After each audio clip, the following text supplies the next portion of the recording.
go ahead and do a roll call, please. Amanda Harness. Here. Samantha McDavid. Present. Sarah Moses. Here. Ariel Owens. Present. Jeremy Olson. Yes, here. Daisy Ramirez. Present. David Seymour. Present. Okay, we have, first up is a public hearing on the 2021 tax levy. This is a action item and it's procedural. It is recommended that the Board of Education move to open the public hearing on the 2021 tax levy. Members of the public who wish to submit a comment card regarding the 2021 tax levy to be read during the public hearing should send an email referencing the tax levy to Board President Sarah Moses by 7 p.m. Tuesday, December 17th. Or, Tom, did you want to go now? Prefer not. Okay. You want to talk later? Yes. Okay, gotcha. And so I have had no such emails or comment cards. So I move to open. Is that what you need? there a motion? Yeah, so moved. Second. Okay, the hearing is open. Do we have to leave it open for a certain amount of time, or? No, just Okay. So there's no one here to discuss it, so we'll go ahead and move to close the public hearing on the 2021 tax levy. The recommended action is that the Board of Education move to close the public hearing on the 2021 tax levy. Is there a motion? So moved. Second. Roll call? Samantha McDavid. Yes. Sarah Moses. Yes. Ariel Owens. Yes. Jeremy Olson. Yes. Daisy Ramirez. Yes. David Seymour. Yes. Amanda Harness. Yes.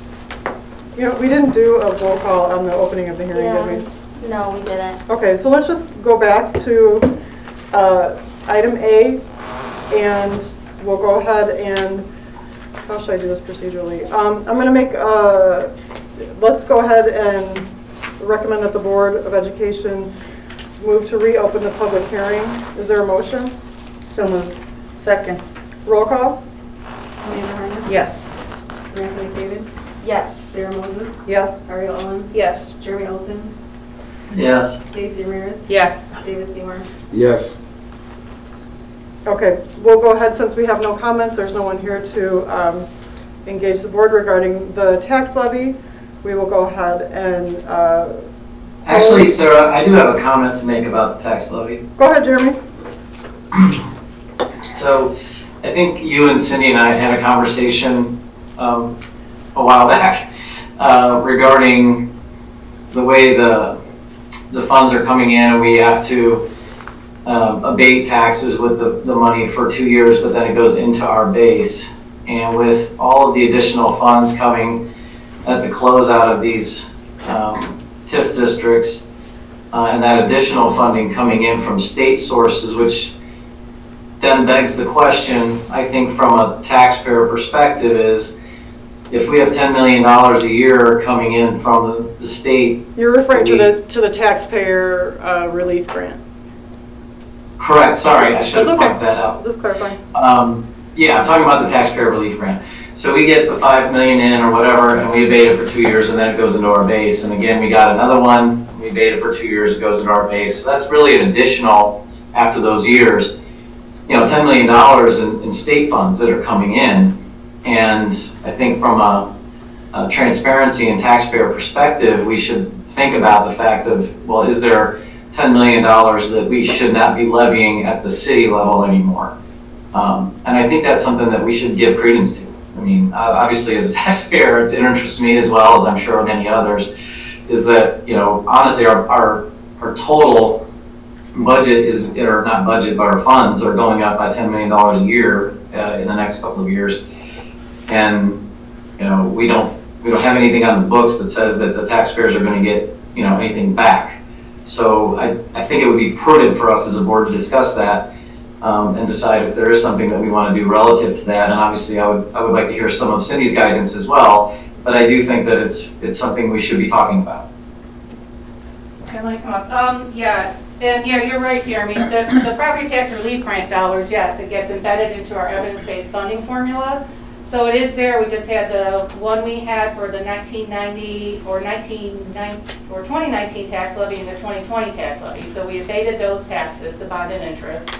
And we're fortunate enough to qualify again for the 2021 tax levy year and 2022 tax levy year for about a similar amount, a little more than $5 million. So once we do receive those funds, we initially get it as a grant, and then it gets embedded into our evidence-based funding formula. So then after that 2-year period, those funds are, let's call it, unencumbered. The district and the board can decide what to do with those funds on an annual basis in terms of whether we need them for facilities, for additional staff, or do we want to continue to abate bond and interest as well? I mean, so that is definitely an option as we move forward and look at our budgets on an annual basis and then make those decisions. What can we do? And then always keep in mind, because we have been on a track to abating bond and interest since basically 2018. So it's something that we do want to have a, let's say, a program in place in order to do that so we can continue to do that and give taxpayer savings. And I know when I do my presentations, we have a very comprehensive list of things that we have done to decrease the burden on the taxpayer. And the same thing will happen with these property tax relief grant funds as well. So once it's in the bank, we have them in our evidence-based funding, then we have that flexibility to make those decisions. Absolutely. Well, and that's why I wanted to bring it up, because I wanted to be on the record that we're cognizant of it as a board, but also, I think it should also be said that it is called evidence-based funding for a reason. So now I will argue the counterpoint, which is, in a public manner, that this money is being put into our base because, we were one of those districts that was in a very high tax area, and because we were trying to improve, because we're obviously not where we want to be as a district, so those funds are supposed to be intended to make that happen as well. So I get both sides of that coin. I guess more or less my commentary here is to give transparency to, not only the rest of the board, which I'm sure they're aware, but also to our taxpayers. That is something we're cognizant of and considering, and I hope that we will do that continuing moving forward. Yeah, and remember too, with the evidence-based funding, it's all based on your percentage of adequacy. So really what's happening is we're getting these funds sooner. Eventually we'd have gotten these funds, so long as the formula continues. We're just getting the funds sooner rather than later, and then giving us even more flexibility to make those decisions. Rather than waiting for the state to get us those funds, we're getting them a little bit quicker. So. Right, understood. Yeah. Okay. Is everybody else, I'm just curious, on the board pretty clear on all of this? I wanted to make sure we're all on the same page, I guess. Absolutely. Yes. Okay. Excellent. Thanks, Jeremy. Anybody else? Okay. Okay, great. Thank Thank you. you, Cindy. Thank you, Cindy. All right. Thank you, Cindy. You're welcome. Okay, and so there's no other comments, so we will go ahead and recommend that the Board of Education move to close the public hearing on the 2021 tax levy. Is there a motion? So moved. Second. Roll call? Sarah Moses, Yes? Ariel Owens, Yes. Jeremy Olson, Is that me? Sorry. Yes. Stacy Ramirez, Yes. David Seymour, Yes. Amanda Harness. Yes. Samantha David. Yes. Okay, next up is public comment. Members of the public who wish to speak to the board should complete a request card prior to the start of the meeting. This section of the meeting will be reserved for comments from the public. All comments should be limited to 3 minutes. Criticism of individuals is not in order. Tom, you want to come up, Mr. Tom Trzynski? It would be preferable to have the presentation on the tax levy. Can we do that? I'd like to talk to that. Well, I guess we can't do the meeting out of order like that. I mean, this is the time in the meeting for public comment. So can you speak to what you want to share without that prior, or?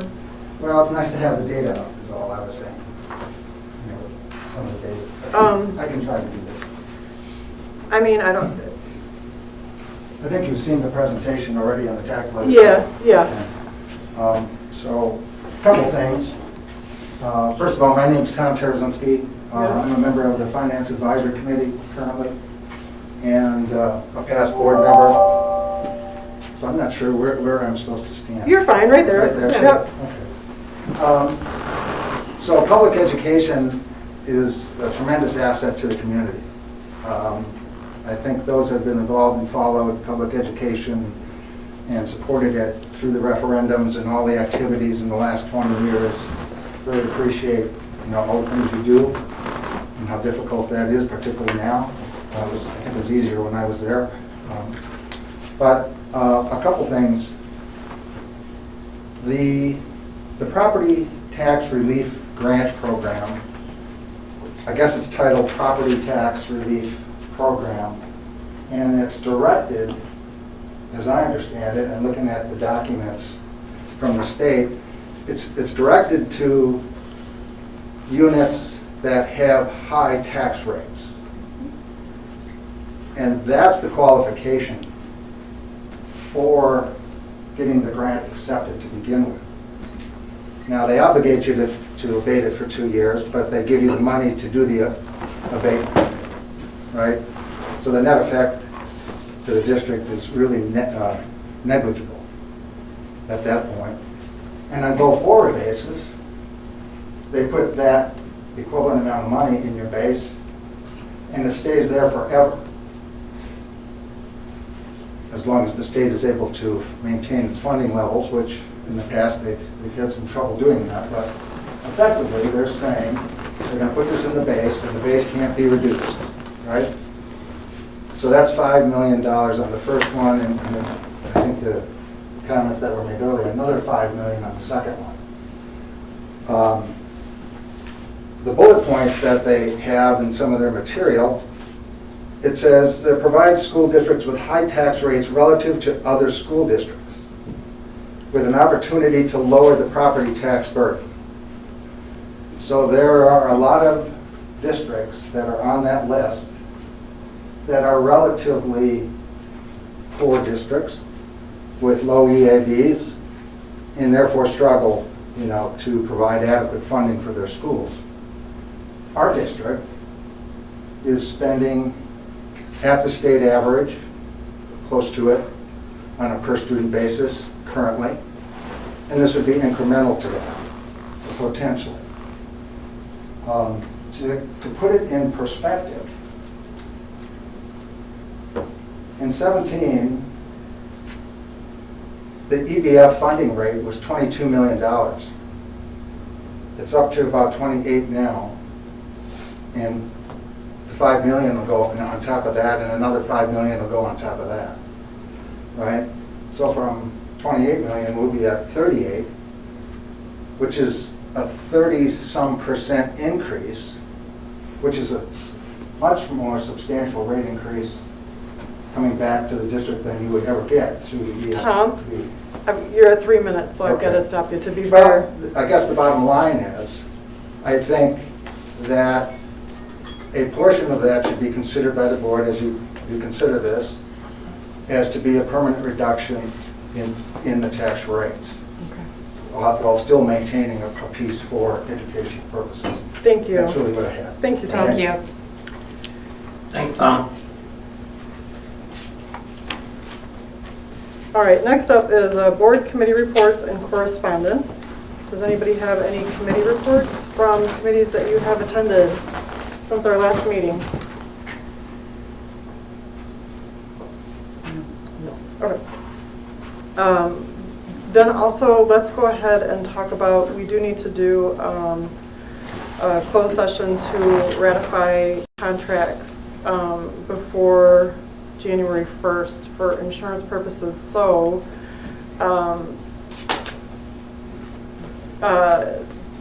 when can people meet to do a closed session meeting, executive session? Can we do it Monday? Does everybody have Monday available next week? What time? I cannot do Monday evening. Does anybody have, we could do probably earlier. It will be a quick meeting. We just have one thing to do. We could probably do lunch meeting. Does that work? And we just need a quorum. Yeah, I have calls from 11:30 to 2. Okay, okay. I can do lunch on Monday. Okay, so we can do 11 or 12? Either works. I cannot do Either one. 11. You can't do 11? Can you do 11? No, I cannot. I'm sorry. You can't? You can only do 12? Yes. Everybody can do 12? I couldn't hear 12. Okay, so let's go ahead, we'll do executive session Monday, the 20th at noon, to go ahead and to vote if we need to. We'll reserve that spot if we need to go into that meeting, so. And then, It needs to be an open session as well, closed and open. sure, we'll go open, okay, Yeah. okay, both, Thank you. sure. And then, did we have anything else? Sorry, did okay. We'll go ahead and move on to the consent agenda.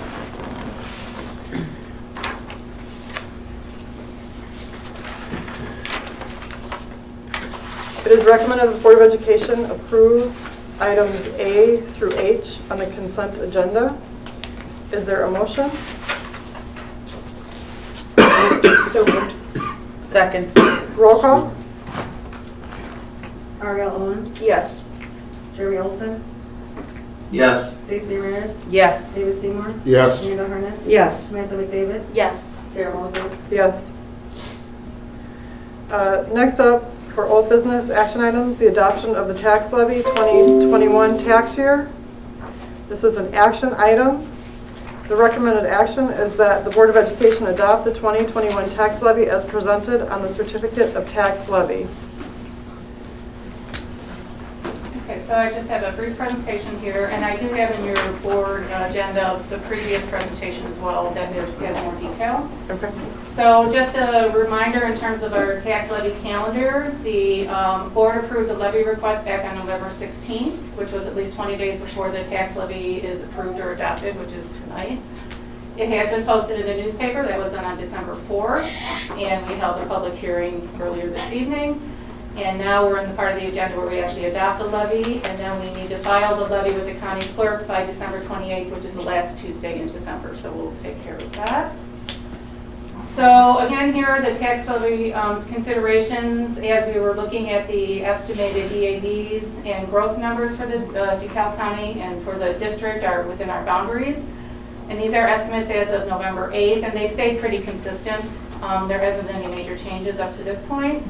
The rate setting EAV of about 914 million, which is about 13.3% increase from 2020. And the main reason for that is the new growth here, about 27.5 million for Ferrero Candy. And again, that has a 50% abatement E-zone enterprise zone agreement, which will last for 15 years. Then we also had the DeKalb Central Area TIF expiration, which the new growth from the beginning of that TIF until now, the expiration is about 59 million. So that's being included in our equalized assessed value. As well as we still have a 3M abatement, although 2021 is the last tax year that we will have that abatement, and that's about 500,000. And like we've already talked about earlier today and during the hearing, we have our state property tax relief grant. As a reminder, in fiscal year 21, so basically last year we didn't have any dollars due to the flat state funding level. COVID kind of shut everything down for a little bit. But in fiscal 22, they did allocate another 50 million to this grant. And D428 is number 37 on the list, which means that there's over 800 districts, so we're number 37 in terms of qualifying for this particular grant. So the grant possible is $5.4 million, and we are required to abate 5.7 million, just shy of 5.8 million. So we do need to take $354,000 out of our own operating funds to support the bond and interest abatement or the tax abatement. We are in line to qualify for this grant, and we are required to abate those taxes for the 2021 tax year, which is this tax year that we're looking at. And the budget year for that tax year is 22-23. Remember, we push out those dollars into the next budget year. And then also the 2022 tax year, which is the 23-24 budget year. And then that $5.4 million would be included in our evidence-based funding minimum calculation. And then we have that 2-year abatements, and then funds are encumbered and available for use for other purposes at that point. So just like we talked about here, that is part of our permanent funding, so long as the state continues to fund us and other districts as well. So the tax levy adoption here, and what we are adopting is the tax levy request. So here is really the guts of the request for the 2021 tax year. The operating levy of about 61.3 or 4 million. And then the bond and interest levy, which has already been, this property tax relief grant dollars have been subtracted from that. And then, so the total levy we're requesting is $62,554,518. So you can see there was an increase here for the operating levy, mostly due to the TIF coming off, also just a regular increase in our consumer price index, and then also with the Ferrari candy and a little bit more of new construction.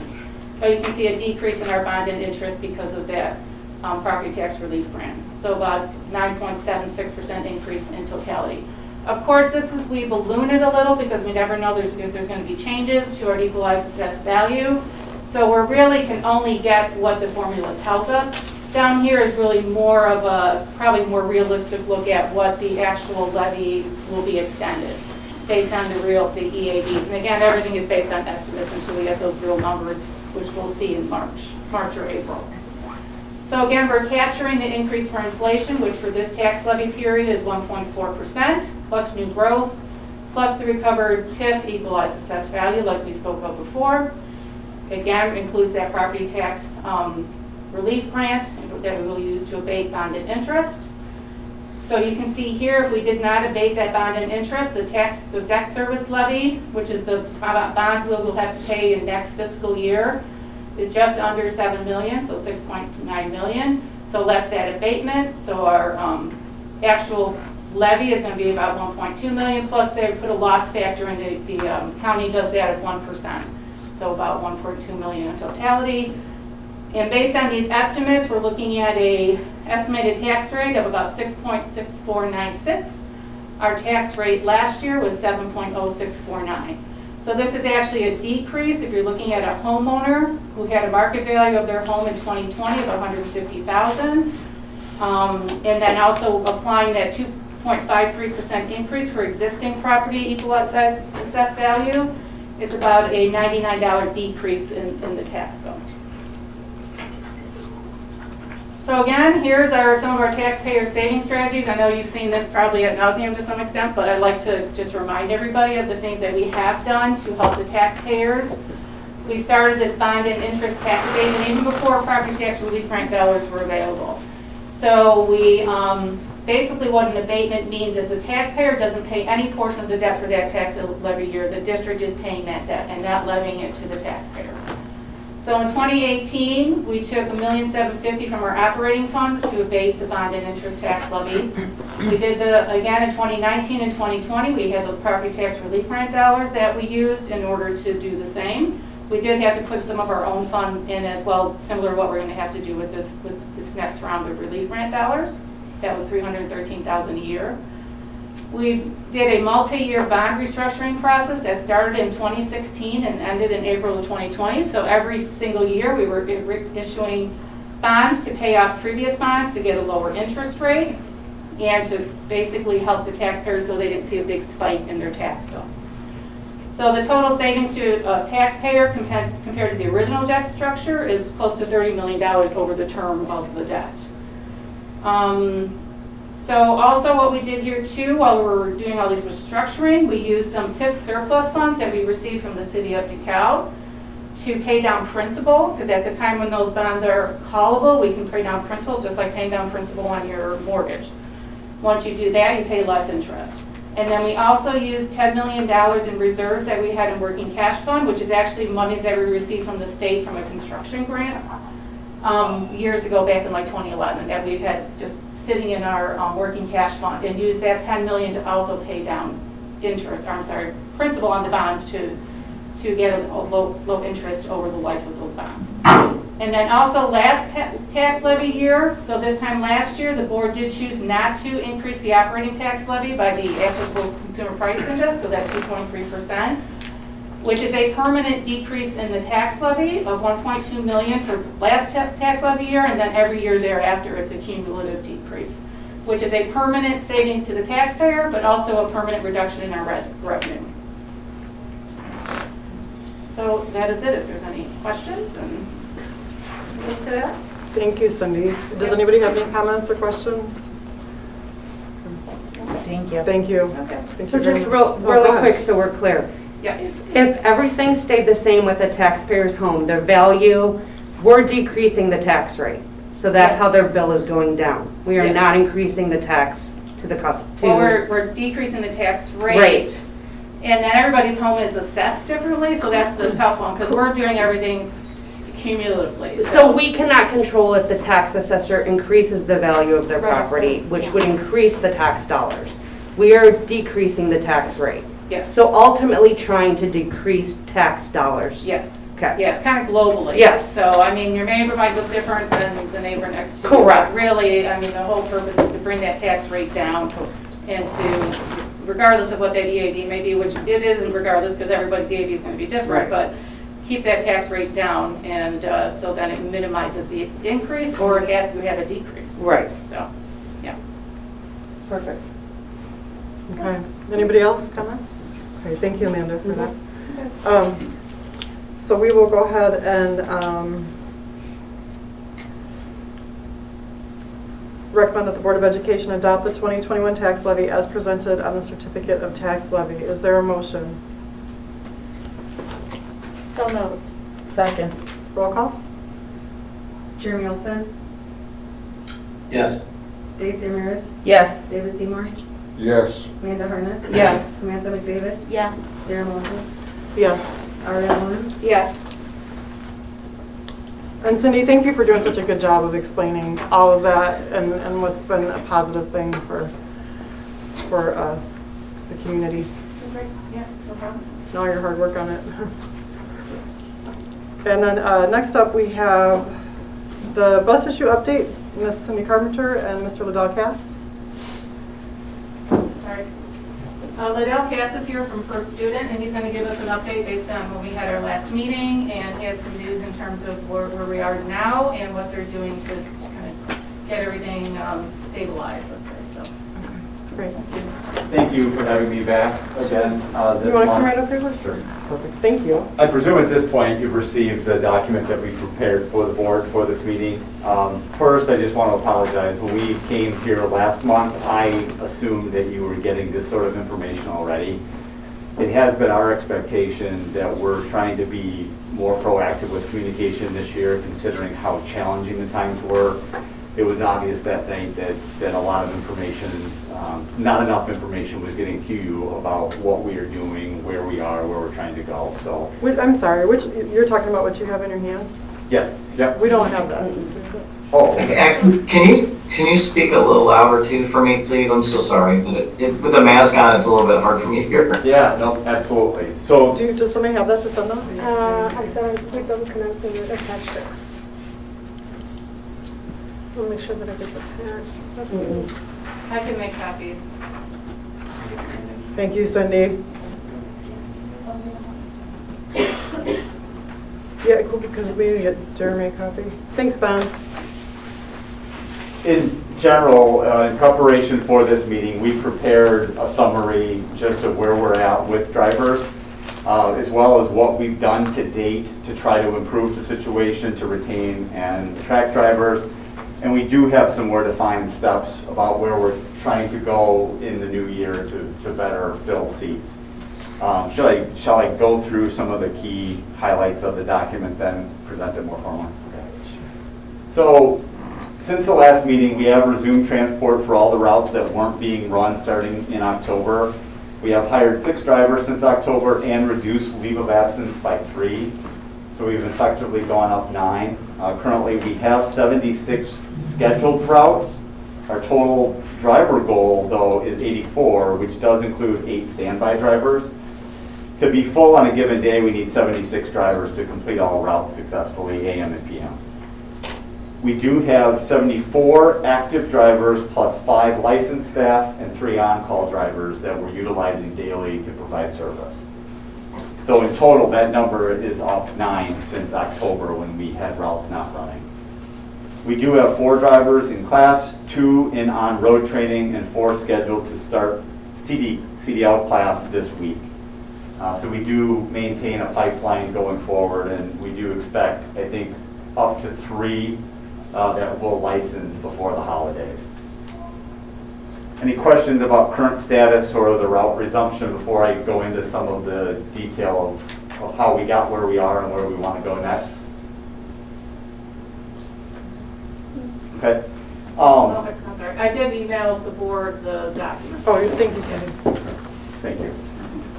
So to date, and prior to last meeting, some of the things we've tried to do, overall, our driver monitor compensation has increased 15%, mostly driven by wage increase for last year and this school year. So it's cumulative over the 2 years. We did recognize in our last CBA negotiation that we needed to make some major changes.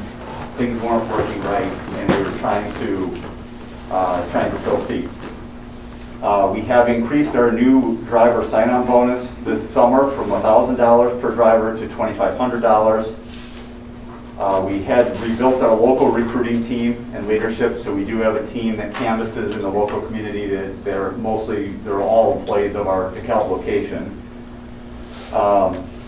We do have support from a corporate, not only a Northern Illinois recruiting team, which are 2 individuals, but that they're supported by a corporate group of, I think it's up to 8 when they're fully staffed. We've been utilizing things like door hangers, mailers, job fairs, social media, other canvassing. We have a standing meeting each week where people can come in and drive a bus to see if they want to apply with us. So we'll let you drive a bus on our lot and see if that fits you. And then we've had some other incentives and bonuses working with our folks to try to continue attendance. The hard part is that with us being so close to margin as far as being able to cover the routes with our staffing, we have a COVID outbreak like we did in October, we go backwards very quickly. At the last meeting, the big question was, what are we going to do next? Like, how are we going to correct this and go forward? Our immediate goal is to get to a total number of drivers at this location of 84. So that's our current route coverage plus standbys. And so we're not relying on staff and occasional so much. The longer term goal though is really to get back to normal. So this year we really have routes compressed to be able to operate at the 76. Normal route goal is closer to 90. So not only do we have to build back to get to the 84, but we really want to get closer into the 90s or closer to 100 drivers by next fall. We think it will probably take until next fall to actually get back to full capacity. Effective January 1, we're increasing our new hire bonus from the $2,500, which we implemented last summer, we're going to $5,000. We're also making some changes how that pays out. So there's a little more upfront and there's a little more longer term. So we're hoping to actually retain people a little bit longer with that incentive. We are adding a $500 quarterly attendance bonus for all employees. And this does include staff. There's some other incentives that kind of tie to it. But if they meet thresholds, let's say January, February, March, they meet thresholds during that period, they get a $500 bonus in April. And then we'll continue that the following quarter, and then we'll revisit it for next school year. The hope there is that we actually improve attendance at the location, and we also reward the people who are there every day providing service to the district. I think I mentioned last month we were looking to add some recruiters. The one area I think that's even more premium right now than drivers is our people who are trying to recruit people to work. We do have 2 full-time in Northern Illinois. We are adding 3 more. One of them will be dedicated to the western area away from the suburbs, which will include DeKalb. So there's 4 locations that person will support. So we're actively interviewing there or for someone there now.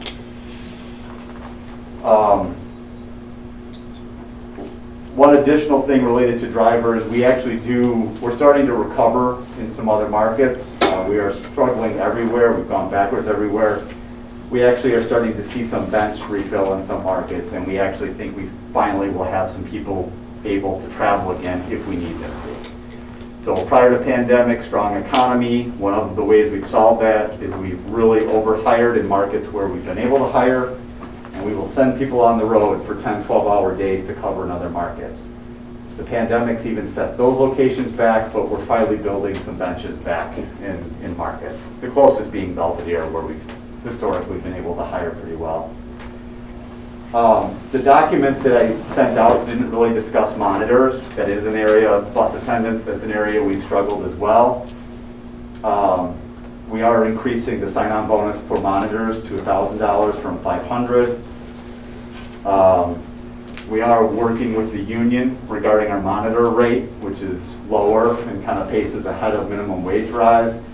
We are negotiating with them right now and expect to accelerate that scale by at least a year, which should help retain and hire for that part of the workforce better. We are adding referral bonus or increasing referral bonus. So if a current employee refers someone to come to work for us, we give them a bonus. We're basically doubling what that bonus is as well, so that's going to $1,000. And that's for all categories. So if one of our employees refers a driver or a monitor, we are increasing that incentive to the current employee. Referrals are one of the best ways we get people who actually stay with us longer term. And the last thing just related, so those are some of the things that we have that we wanted to announce tonight, just changes that we're making. We will assess these changes and how effective they are through the month of January. And we are very conscious that we need to continue to make adjustments if these aren't getting traction. We have an immediate goal to fill, we have a longer term goal to get to. The other thing I wanted to make sure is we will continue to do a monthly update for the board similar to what you're receiving so that you guys have this to reference and follow our progress better. Okay, thank you. Does anyone have questions or comments? I do. Go ahead, David. Sir. With us ending the semester at the end of this week, are we anticipating with any of the drivers that are in the pipeline to be ready to go when school starts back in January? Right now, what it looks like there are 3, and they're scheduled to test, so it does take a little bit longer to schedule people with the state to actually go on road test, but we have 3 scheduled at this point. So we're expecting to be +3 following the holidays. And Jeremy's got to raise his. Oh, go ahead, Jeremy, Yes, sorry. sir. I did it electronically. So one of the things I guess that has been the top of my mind, and I think I'm remembering this correctly, but because you're a union, or well, you're organized in terms of your drivers, there was an issue I think we had with certain routes that specifically many covered our most challenged and at-risk students who, no coincidence, probably have the most difficult time finding alternative transportation. And your response to that was that you're organized and they get to bid on the routes, et cetera. Yes. Is there anything that can be done in terms of negotiating with your organization to ensure that certain routes are covered regardless? Because I think and I don't know if there's a fair or equitable way to do this, but I know that there are some neighborhoods in our town that probably have an easier time finding alternative transportation than others. But I think the certain thing, we don't want to keep picking on our most challenged students every time you have a COVID outbreak. Is there anything that can be done to ensure that we don't do that over and over again? I think there's different layers to the question you're asking. So our routes are bid, certain types of routes aren't bid on as readily. Often routes where there's a behavior aspect, and usually that's on a special needs type of route. Those routes, in some cases to certain programs, those are ones where we struggle to fill. We actually, by contract, do have premiums that we add. So someone who bids on that route gets a pay premium to take that route. Often those routes may have extra hours as well, so there's an additional incentive that does attract some people that direction. One of the things that I think as we kind of talked about what happened when routes were canceled, I think number one, the goal is to avoid that going forward. And I think we have some mechanisms that are a little more effective than where we were in October. If we're in a position where we have to make adjustments like that again, one of the things we've already talked about with Brenda and with Cindy is that we actually guide how that happens a little differently than this time. So instead of leaving routes that were just open and letting those organically be the ones not covered, we have the ability to move our occasionals, our staff, our standby drivers. We can pick and choose and strategize a little bit differently. Some of the route scenarios, like what Rockford Public Schools have done, that's a lot more complicated and it's a bigger investment for the district. I think that some of the things that we talked about was to compress routes further. You know, that was another idea we talked about last meeting. That requires more change at building level with times and other things that upsets a lot more than the changes we've already had to make. It's a much larger, it takes a lot longer too to actually develop the plan and implement. So I think we have a different strategy if we're faced with it again, but I also think we're more conscious of trying to guide and put people in spots and make sure we have proper coverage more actively than what we did last time, what we did in October. Okay, I guess part of the reason I ask is it sounds like you're doing the right things to get where we need to be. But recognize that if we start running into this problem again, it will come up again. Absolutely. So, it sounds like you're trying to get ahead of it and you have some plans for how you're going to address that. I just want to make sure that, right, the kids that need our help the most are getting it. Yes. Thank you. Anybody else? Questions, comments? Thank you. Yeah, thank you very much. I do have one other thing unrelated to this that I did want to just announce to the board tonight as well. So Jason Calloway has been the location manager for us at this facility, I think for around 8 years. He is opting to take a different position with us. So he'll actually be working in a safety role, helping a couple sites in our Chicagoland near Carroll Stream. It's kind of it's a shock to all of us. I'm sure it's going to be a shock to the board here. It started to roll out at the location this week, and it's having an impact there. For our purposes, I do expect that we'll have a fast turnover to fill. We have an opportunity, and this week we're working with a manager who actually moved out this way. So we have a manager with over 20 years experience that's been commuting into the suburbs for the last year. And if things go well, we'll have someone named who will be replacing Jason by the end of this week. There will be a transition period, so it's not like he's going to go away, effective one day easily. People can work together. He's staying with the company. But I wanted to make sure that you guys were aware of that while I'm here tonight as well. Thank you for updating us about that. We'll miss Jason. Yeah, absolutely. Yeah. Not going away, and who knows, he's, so, thank you very much. Thank you. I appreciate it. Thank you very much. Okay, next up, we have new business. We have Barb Foodmart presentation, Miss Joey Moore. Thank you. Jeremy, am I loud enough for you? Perfect. Louder? Okay, good. You're good Recess right there. voice. Thank you. Yeah. So thank you for the time tonight. I'm Joey Moore. I'm the director at Barb Foodmart. And Barb Foodmart is our school-based nonprofit food pantries that we have here in the DeKalb School District. And just to kind of put it in context for you, we are part of Northern Illinois Food Bank. We're a member agency, so we're a self-sustained food pantry, and we work with Northern Illinois Food Bank. They serve 13 counties, so they serve everything across Northern Illinois that isn't Cook County. Within those 13 counties, there are only 19 sites like ours, and in our district, we have 2 of them. So we really are something that is unique and also premier, bringing a lot of attention back to our district. So tonight I'm just going to give you a really brief history of Barb Foodmart, how we were started, some of what we do currently, and then in the materials presented to you, there is a proposal in the last page. I like to have conversations, so if there's a burning question while I'm talking, do the digital hand raise or holler out, raise your hand, or you can hold questions for the end. Either way. Does Jeremy have a copy? Or Do you have the digital? It's on the Word doc. It's in there? Okay, it's in Word docs. Yeah, next to me, there's 2 different documents in there. Perfect, thank you. Cool. Sorry, I should have looked. No, it's good.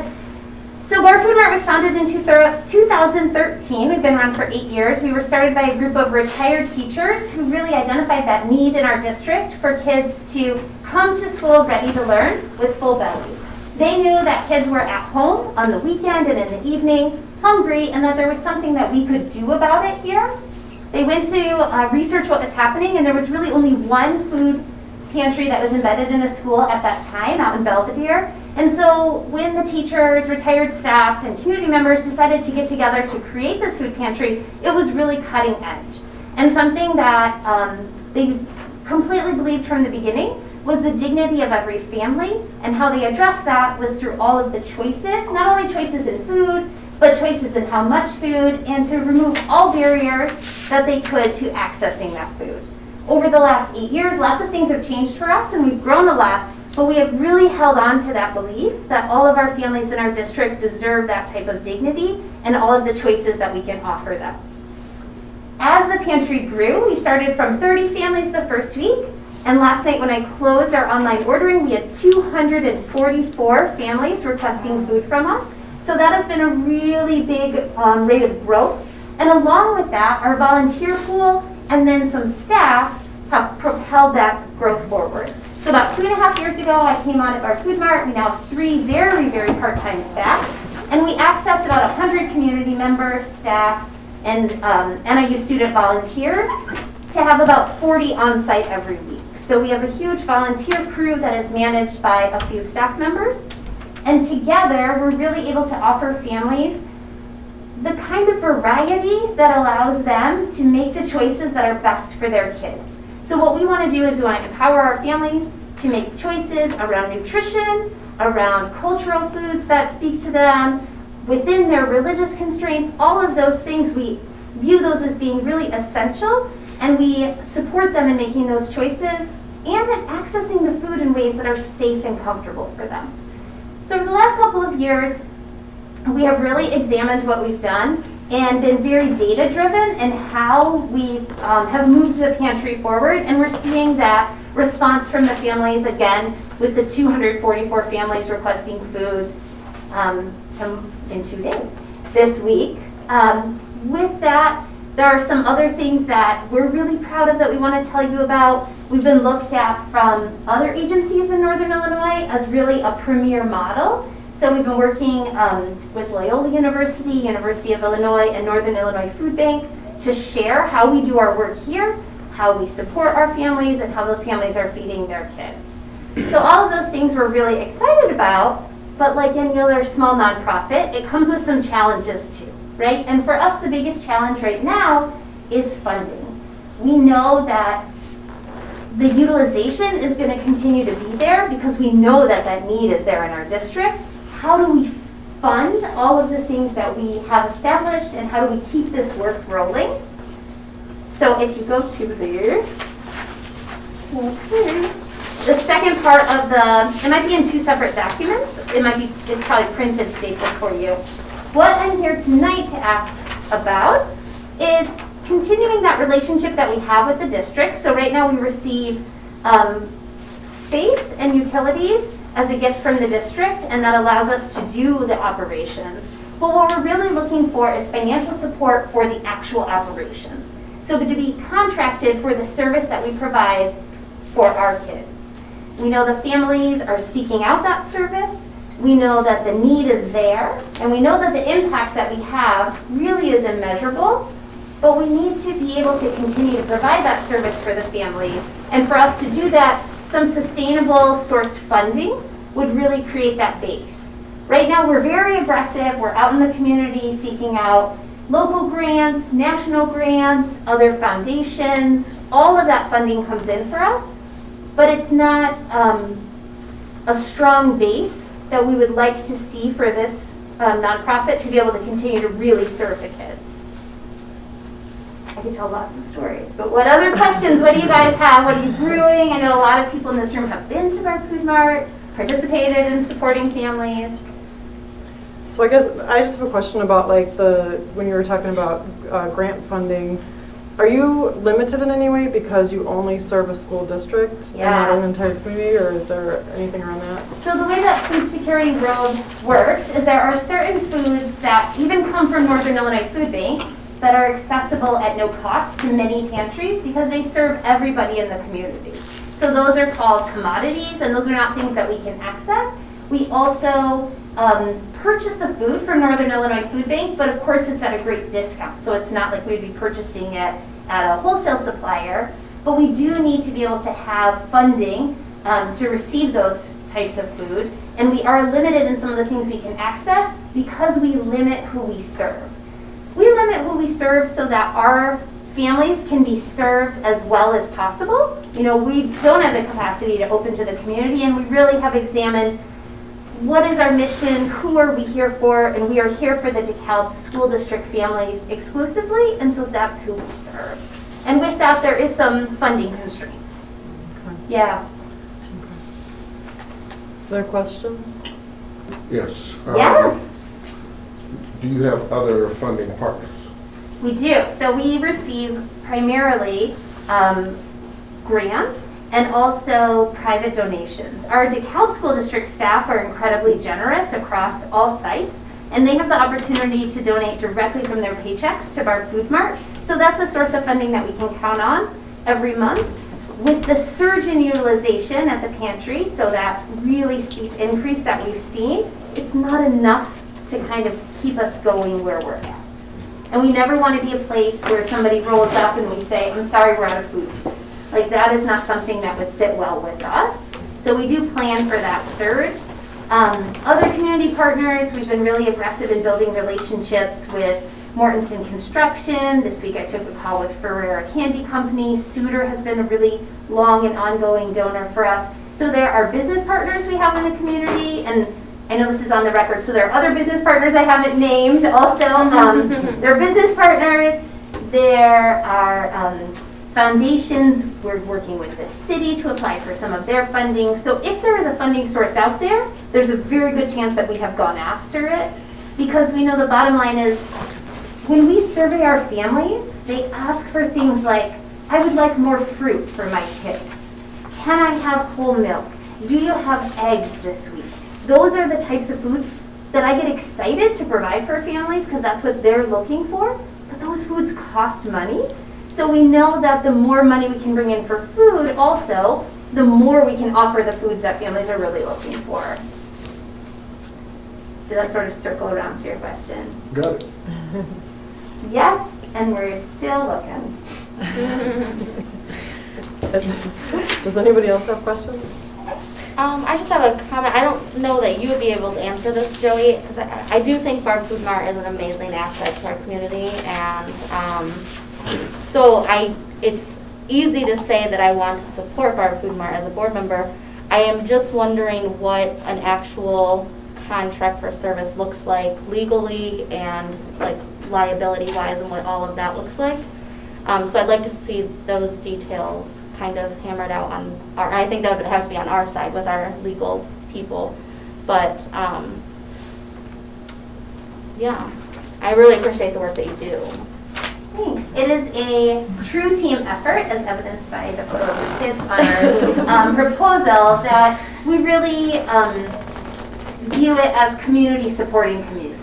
And for that to happen, there's some, behind the scenes things. We need a little bit of staff and organization to kind of keep things rolling. But it is amazing when you think about the things that our community does for each other when we really come together, examine what's happening, say, we have a really diverse community. What are we going to do to address that? How are we going to support each other?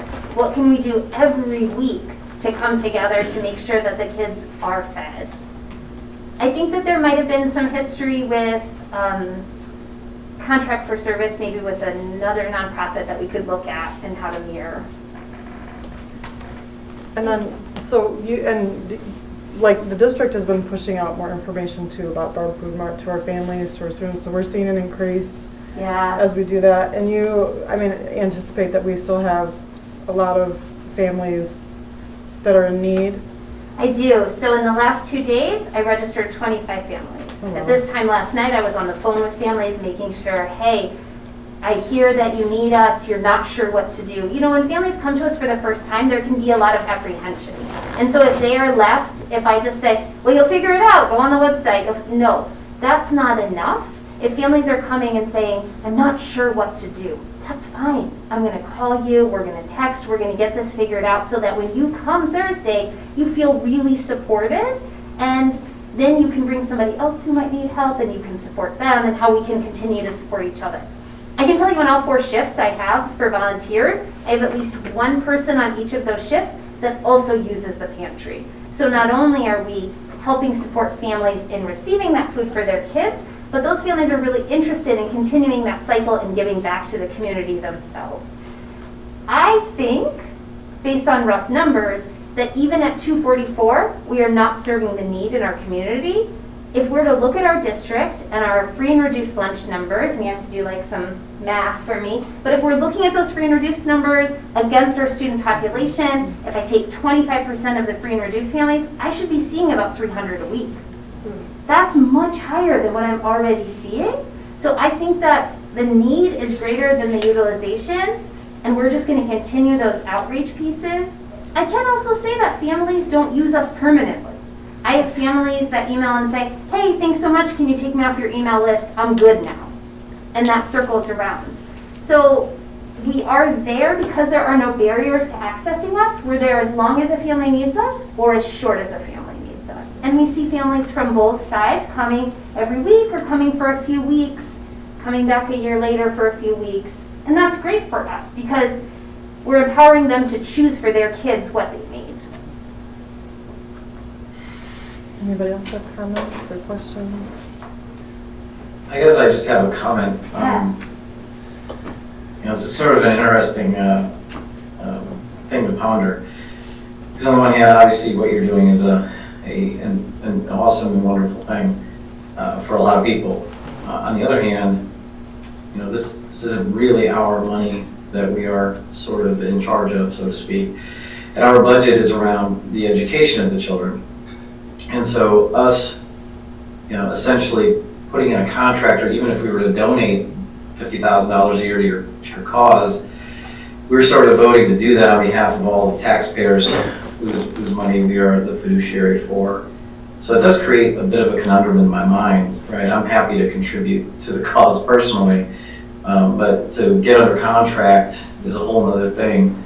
And before this comes before us to a vote, I think something that I would like to personally see, as I have a few questions, I guess, Cindy, for you, and I might also in Samantha's vein have a couple of just, you know, the legalities. I'm sure that it can be done somehow, but I'd be interested to know what those things are.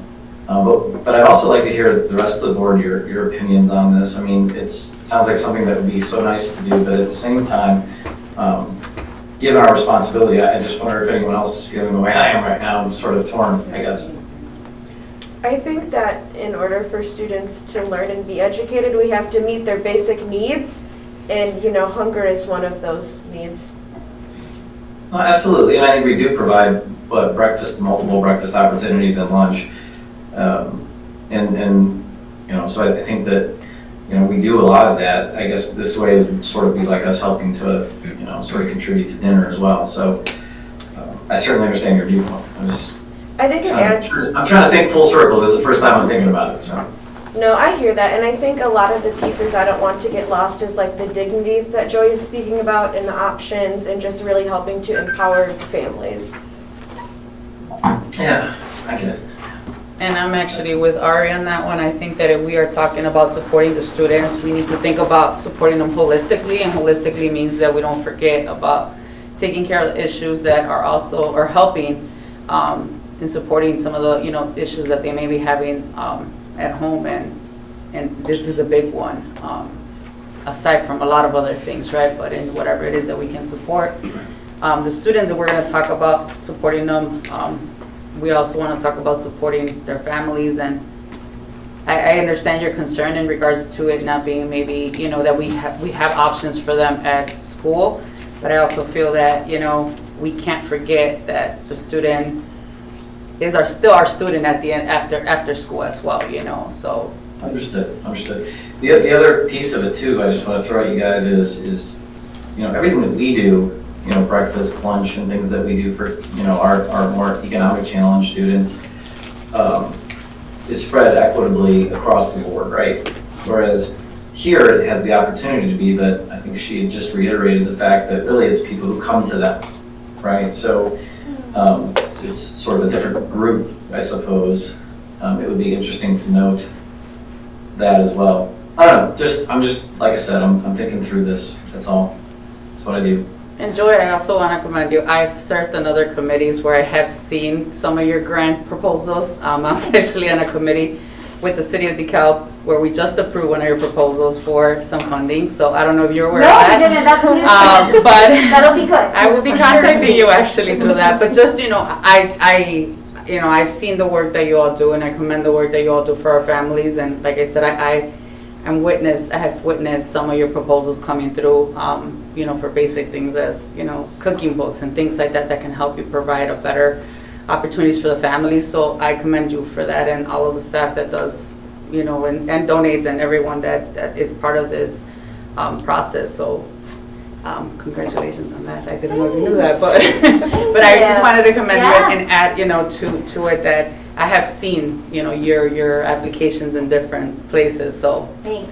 I know you're constantly seeking for other opportunities, financial opportunities. So Right. I would add to my comments that I agree in that I think it fits our whole child approach, similarly to bringing in dentists and hearing testing and things like that really affect the behavioral health of our children. We know that nutrition is a huge piece of children being able to be ready to learn, like you said. And so I do think that it fits in with some of the other things that we do. Yeah. If I could just for a sec, Jeremy, speak to, why did I come to you? One, because we've made the circuit, right? And we're saying your kids in the district need a little bit more. We didn't come a few years ago because we were able to meet that need with our nonprofit. But we're seeing, to be honest, a little bit of a scary surge. How do we meet that need? We're never going to run out of food. That's not an option, but we're going to find a way to meet that need. And we are, like Daisy said, we're everywhere looking for that funding. But when we really look at the vision that this school board has set for our district, it includes an environment where students can learn. And for students, that means that their bellies are full, that they're coming to school in the morning well rested because they slept well because they had a full belly, and they're in an environment, a personal environment that is ready to learn. And that's what I want to see for my sons and their classmates. And part of that is really that foundation of empowering their families to receive the food that they need for their kids. So for us, that's kind of why it seems like a match for the school district to deepen that relationship. We already have a relationship, obviously, because we are in the school district building, but it's about deepening it now so that we can be sustained in providing for your kids. No, absolutely, understood.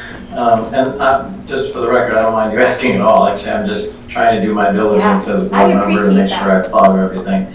I'd be interested to know, actually this question is more geared at Cindy, not to belabor this point too long, but in thinking about what the district does, do we ever do annual donations, or would it be better to do a contracted piece if we were to do something like this? And then secondary to that, there's no term on the paperwork that I was looking at. It was just basically an annual number. So that would this be like come to us for an annual amount kind of a thing? So those are the couple of little questions, like, thinking of the dynamics of the agreement. And that, Jeremy, that's something we'd have to look into, to be honest with you. And like Samantha mentioned, you just check with our legal and just see, have other districts done this? What is the legal way to do it? Make sure it's in compliance with school code, all those things. We definitely would do our due diligence there. Okay. And I meant. Go ahead, thank you. Okay, thanks, Jeremy. I imagine somewhat like DeKalb Community Gardens, but that provided curriculum, so there's a difference in a sense. But we passed one of our goals is to, as a school board, is to address the need of the whole child, and so that's a specific goal that we have. And just to reiterate what I've heard my fellow board members say is that obviously, you know, meeting basic needs of children allows them to be available to be educated. And so, you know, obviously your goals help us meet our goals, which is, you know, a very symbiotic relationship in terms of that. And would you just kind of just briefly just tell us about the high school? Like, Yes, I kind of alluded to it in the beginning, and then I'm so sorry I slipped right past it. So the reason why I say we have 2 of the 19 pantries in Northern Illinois is because we do. We have Barb Foodmart is the nonprofit that operates out of Cheeseboro, and as part of our nonprofit, we operate a second pantry called Barb City Shop in DeKalb High School. That pantry just finished its first 6 months, and we had a 6-month evaluation together with the staff members that support that pantry at the high school to really continue figuring out how to best refine our operations there. But essentially, it's a pantry that is embedded within a school, open to students only, to take food home for their families. We know the research around food security is that lots of teenagers are the ones that are making choices for siblings and also are in charge of acquiring food for their families. And we just wanted to support what was identified by a social worker on your own staff as being a really immediate need in that building. So right away we were approached by staff in the building to talk about what that might look like, and we were like, let's go. And we started this pantry there. There's lots of paperwork and behind the scenes things that needed to happen, but we serve in between 300 and 400 student visits a month out of that pantry. So it is a busy place. There's lots of internal district support that makes that happen. Our maintenance and operations people help get food over there from our main site, keep it well stocked. And then actually students do a lot of the stocking. So some of the student programs that are there, I think the SOUL program does some of the work inside the pantry. So there's learning experiences going along with it. But that is open to students anytime that the school day is open, as long as they are with an adult. So the room is closed, but students are able to access food to take home at any time when they self-identify to an adult. It's been very exciting to us. Again, it's really pushing forward what can be possible when we see that there's a need and we find ways to solve. Excellent. Yeah. Good. Other questions about the high school pantry? We haven't done a lot of press about it because it's really in the beginning, and we wanted to give them a chance to kind of dream and design and figure out what works best in that environment before we talk, you know, sort of about here's how the operations works there. That's amazing. Thank Yeah, you it's for sharing that. Thank you. Yeah. So okay, anybody else have questions, comments? Okay. I'm easy to find. If you have Sure. questions later, I'm going to take a seat So, unless well, there's more. no, and thank you very much, Joey, Yeah. for coming. So Thank you what for we need to your do is, invitation. we want to have like a consensus around if we have you come back. Great. But we need to, Samantha, you talked about it, and Cindy, in terms of like what a contract would look like, or how would, you know, we move forward if we. Yeah, I think what I'll just touch base with our legal and just start there and just give them the foundation of what we're looking at. And they may already have a sample, I'm hoping, or Okay. maybe this is something similar that has happened in other districts, so. Okay, so we have consensus to move forward with that process then, Yes. from the board? Yes. Okay, all right, thank you. Thanks, guys. Thank you. Thank you. Okay, next up is DeKalb High School material request, Galleria 1 and 2 Spanish for Spanish speakers, Phil Ime and Sarah Montgomery. I'm here. I think I'm flying solo. Thank you so much for hearing these new items. The Spanish for Spanish speakers material is Galleria 1 and Galleria 2. And it will help prepare our students. There's very limited curriculum for these courses. Oh, sorry. Can you hear me, Jeremy? Louder? Just a little, please, thank you. Okay. I'm so sorry I couldn't be there. No. It's very exciting curriculum to help support those programs. There are very limited resources for those courses. So teachers have worked very hard at vetting different resources. We think that this will fit very well. You know, I know just when we visited RISE, the RISE program, how, you know, difficult it was even to find books for students in Spanish. I mean, this is different, I know, but the resources are limited.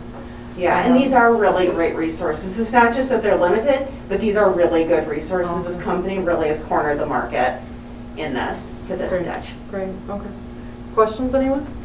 I just wanted to make a comment. I appreciate the access that you're seeking to provide for Spanish speakers, or native speakers, I should say, because a lot of the times, you know, native speakers tend to not take advantage of these classes because they don't feel like they're being challenged enough and things like that, or that the actual programs or the things that they're learning cater to them. So I really was happy to see this. Thank you. on the agenda. DeKalb should be very proud of their programming. It is really top notch. Thank you. That's excellent. Anybody else have questions? It looks like you need action though tonight. Yes, my quote is only Oh, good until the good. end of the month, so I kept telling them, hang on, because I Oh. bartered with them to get a bunch of free stuff and extra stuff, so I'm like, I don't want this to slip through my fingers. I'm sorry, it was different on my printed one. Okay, so we're going to go ahead and vote on this. So it is recommended, sorry, no, you're right. The administration recommends the approval of the curriculum materials described above for our Spanish speakers courses from Galleria for $39,764. Is there a motion? So moved. Second. Roll call? Stacy Ramirez, Yes. David Seymour, Yes. Amanda Harnett, Yes. Samantha McDavid, Yes. Sarah Moses, Yes. Ariel Owens, Yes. Jeremy Olson. Yes. Thank you, Sarah. Thank you. Yep. She's up next. Standing Let me cross things off so you got like, all right, next. DeKalb High School new course incubator. What? Incubator is a really exciting program that we're piloting this year and then are looking to fully implement it next year. It is, in short, a business simulation course. Think Shark Tank. It involves a lot of community support, community engagement, and I know Joe Pliscotta and James and Melinda have already been working collaboratively with community members. Really excited to start that. So that would be for next year, for the full implementation. Okay, and this is information, right? Yes. Okay, so consensus to bring this back, or any questions? Sorry. Nope. Okay, consensus to bring this back? Yes. Yes. Okay, yes, great. And then, Yes. and one more, we have, thank you, we have DeKalb High School new course, sci-fi fantasy fiction. Yes, our third and last request for information tonight would be to bring in a sci-fi fantasy that will be a humanities elective course open to our junior and senior students to help them study a different genre. Okay. Questions? Comments? What, I guess, the current curriculum, how does this tie in or fill a gap with the current curriculum? It provides another opportunity for students to engage in a different elective for the humanities courses. So it provides them additional choice. Beyond this course. So we don't currently have any coursework that involves them creatively writing fictional stories and such? This isn't writing, this is a literature concepts class, so they will be doing writing, of course, as well, but it's also literature. So no, this is a new course and it would not be replicated in any of our existing courses.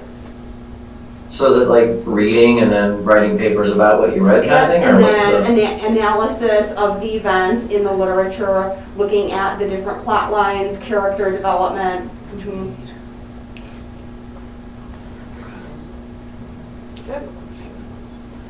Jeremy's. Go ahead, Ari. Did this specific topic come from like a student interest, or is there like a staff member who has expertise in this? How did There this were come about? students that had expressed interest, and then we had a staff member that helped lead it, do the research behind it, what different genre authors that they were going to bring into the course.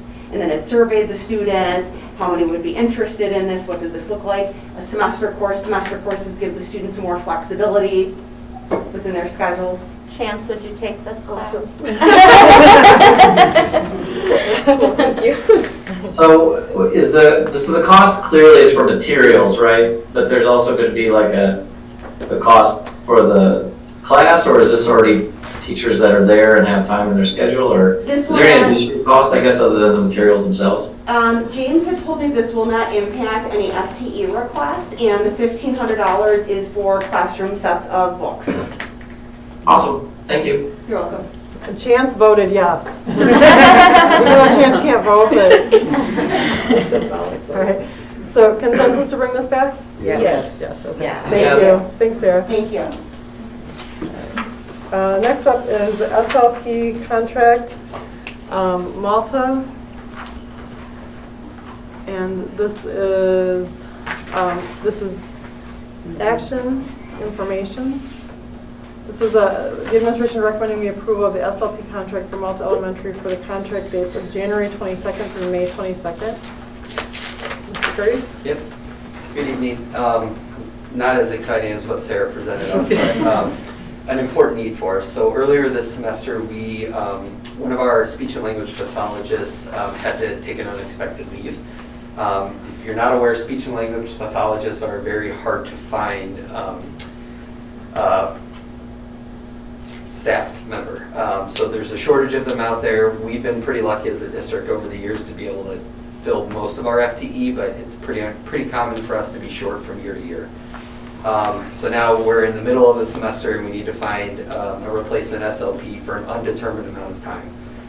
Fortunately, we have had some SLPs retire in recent years, so I reached out to one of our former SLPs to see if she would be interested and available to do some contracting work with us, so that way we can meet the needs of the students that have these services in their IEPs. And then, since there has been a period of time where we haven't been able to provide those services, work on making up those minutes that have been missed over the course of the next semester. So the number of hours is based on her availability, but it also is calculated to meet the needs of the students at Malta. And then, fingers crossed, hopefully at some point this semester, we'll get the SLP back off of, that's currently on leave, and then we'll continue to utilize the contracted SLP to make up any additional minutes that are needed until they're made up or until the semester ends. And the information in action is due to the time-sensitive nature of being able to start getting services to kids as soon as possible. Okay. So are there any questions, comments about this? Okay, so it is, the administration is recommending the approval of the SLP contract for Malta Elementary for the contract dates of January 2022 through May 2022. Is there a motion? So moved. Second. Roll call? David Seymour, Yes. Amanda Harness, Yes. Samantha McDavid, Yes. Sarah Moses, Yes. Ariel Owens, Yes. Jeremy Olson, Yes. Stacy Ramirez. Yes. Okay, thank you. Is you up again? All right. Sorry.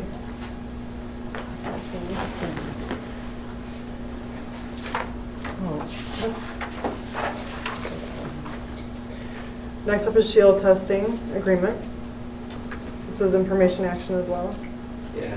So some exciting news. We were able to launch shield testing last week, which was a long process to get to that point. So we're in our second week of shield testing.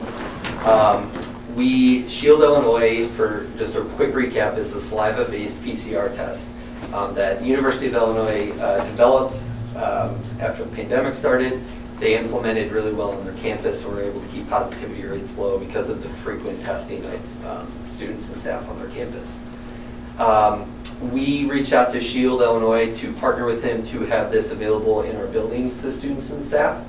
And so over multiple months this school year and even into the summer, we've been working to kind of get things set up. Part of that process to get onboarded and get it implemented in our school was to sign an agreement with Shield Illinois that would just kind of solidify our partnership. The great thing about this is provided free of cost to school districts in Illinois, so there's no cost to it. The agreement that we've been working under for this current school year is unchanged moving forward into next year, but because the terms of the agreement that we have in place currently expire at the end of this calendar year, they need us to re-up our agreement to continue partnering with them into the next calendar year. Okay. So the agreement was vetted by our legal counsel upon signing the first go-around, and it's unchanged, and this needs to essentially be signed to continue for into next year. Okay. Any questions? Did we ever get this thing going? Yeah, we did, last week. Oh, good. Yep, Okay. so, it's fresh. Yay. It is fresh. How did it It's go? going well though? Yeah, it is. I mean, we anticipated some bumps in the road or glitches to start with, and Shield, Illinois, and Zebra Health, our third-party rep, was really upfront about that. So there's a lot of logistical things, you know, the process of getting consent out to families and staff and getting that back was a process, but we have it going. Kids are providing saliva samples in a tube during the school day, which is an interesting experience. And we are getting the results. You know, Shield, Illinois said we'd get results within about 24 hours. So far, we've been getting those in less than 24 hours, which is great. They come in at all times of the day. So our building administrators and Deetra and I know we get emails that'll say, you know, if there is a positive case, and then that triggers our team's response to notify parents or the staff member and contact trace. So far so good. We would love to have more people enrolled in the program. We did 470 tests last week. Our positivity rate was 1.5% of the tests we did, and there were very few tests that were rejected, which is a positive thing. So hopefully it expands. You said about 450? We did 470. 470 Yeah. out of over 6,000 students though? Yeah, yep. Students and staff. The vast majority of the ones that tested were students. We had a lot of staff sign up, over 1,000, but they aren't necessarily utilizing the testing process on a week-to-week basis. Okay, and so for parents that would like to enroll their children, they can go on Skyward and do that? Correct, yep. Yes, okay. And if there's any issues with that, please reach out to me and then we can walk through it. Hi, and for the staff members that want to participate, are they able to use the app to do that, or how do they sign up for it? Staff, very similar process. So staff, through their Skyward account, was able to electronically fill out the consent form. And so that's kind of how they are enrolled. And then we upload them into the Shield system. And then we generate a QR code for that staff member. And that's kind of their ticket to test, essentially. So they don't necessarily have the app. We are looking to do the portal. And we'll probably get that going after winter break. But take a picture of that QR code and then you can go test in any of the sites any day of the week that they're testing in our schools. I'm just asking, at my current job, like we do the Shield testing and I think it would alleviate a lot of work on your end to use the app. I don't know how accessible that is to us, of course. But I know we can literally go onto the app and sign up for a time, and then it automatically brings up a QR code for us to do it. So I don't know if that is of any cost, but I'm just trying to think about how can we alleviate any extra work for all of you, since obviously that takes a lot of work. Yeah. And it's really like a straightforward, you just go on the app, sign up, and once you're signed up through the Shield website, it literally tells you all the times that are available for somebody to go get tested. And automatically generates that QR code for us. So I don't know if maybe looking into that so that they could ease hopefully some work for you all. Yeah. That would be Hopefully. hopefully, right, it works. I have a meeting with our Shield rep on Thursday to talk about not only the staff system, but also the parent system, so they can get in there and see their own results. And then also we're going to start talking about how we can maybe expand to offer it, since it's a PCR test, and those are becoming more difficult to find. If there's any possibility, we could do some more community screening using Shield. So, and then the next part of it is how can we utilize their resources to implement Test to Stay. So those are all things that we're going to discuss that other districts have used Shield for once they've gotten it up and rolling. And it's so easy to access your results as well. Yeah. It generates them for you. So again, I'm just trying to think about any way to ease your work. I'm all yours, thanks. Well, thank you. Any other questions, comments? Okay. Thanks, So- Kyle. Yeah, I think it's recommended that the administration, or it is recommended the Board of Education approve the Shield testing agreement. Is there a motion? So moved. Second. Roll call? Amanda Harness, Yes. Samantha McDavid, Yes. Sarah Moses, Yes. Ariel Owens, Yes. Jeremy Olson, Yes. Stacy Ramirez, Yes. David Seymour. Yes. Okay, next up is a superintendent goal aligned evaluation tool. Dr. Garcia Sanchez. So this is for information only. The tool that had been selected for my evaluation needed to be updated so that it was more closely aligned to the goals of the district, and the intentional addition of a sixth goal around HR pipeline development. So those areas have now been updated, and I'd like to submit that in for the review of the board. Okay, so, and you can all find that document. It's attached. Yes, it's attached. And so we'll bring this back if there's consensus to bring it back for a vote next meeting. So we're pulling this due to the changes, is that what I heard? It's basically the original way that it was done is it was based off of Minerva went in and found the tool at IASB, which aligns with the superintendent standards, which was the first view that we got of the tool. And she worked with Laura Martinez from IASB to basically, like, nothing changed except for she changed the evidence, aligned the evidence pieces with the district goals versus The superintendent standards. yeah. They're like embedded into this. Right. They So provide more detail, right? yeah. Is there any way we can get like red line documents when we make changes like that? Because it's really hard to go back and forth and know what the heck was there before. He wants a red line document. Like, well, yeah, there's, I mean. So- It's just easier for me to see what was changed if I, you go through something once and then somebody makes changes and you don't really, it's a 6 or 8 page document to go find and try to read it word for word and figure out what's different. That's all. Right. I can go back and do that, and I'll share that with you all. Because it really just changed formats. So the format changed from a standard-based alignment to a district goal alignment. So that's the difference. But I can go back and highlight for you where those changes occurred. Thank you. Anybody else have any questions or comments? Okay, so we'll go ahead. Is there consensus to bring this back? Yes. Okay. All right, next is board protocols. And so we went over these. I don't know if we got through the first half or not. Again, with Laura Martinez and IASB. And so what we can do is, I did read these over with Minerva and Daisy, the remaining board protocols, and we were all in agreement about the remaining board protocols.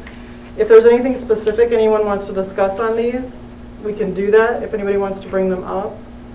Otherwise, if everyone's satisfied with the three of us going through them and being good with it, and you've had opportunity to look at it and read it, we can go ahead and approve them. Anybody have questions or comments? No? All right, so we will go ahead and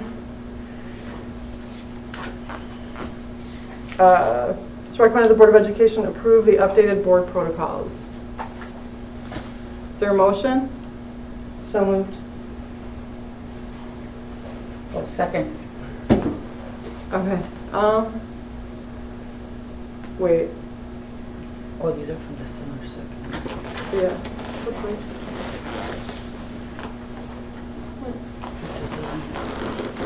I'm just making sure that this is the.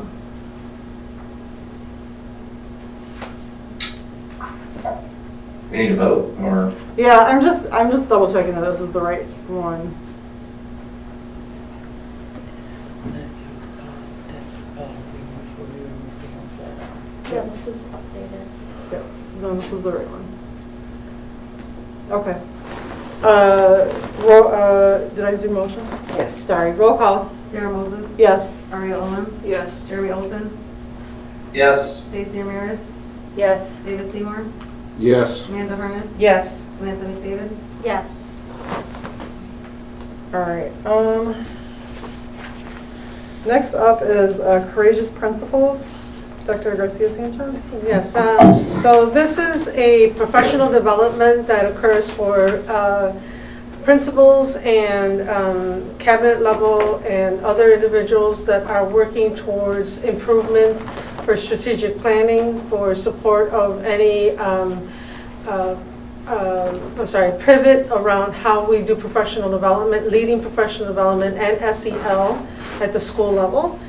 This is a program that generally costs about $3,500, and we were selected and approved to receive a scholarship for 16 staff members to attend in April. April 22nd, 23rd, and 24th. It's a Friday, Saturday, and Sunday for 16 of us to be able to attend. $650 plus airfare, which we believe to be approximately $317, give or take. And then just round trip transportation to and from the airport here. The $650 and the scholarship covers all of the learning, the materials, the hotel, and round trip transportation to and from the airport in Dallas.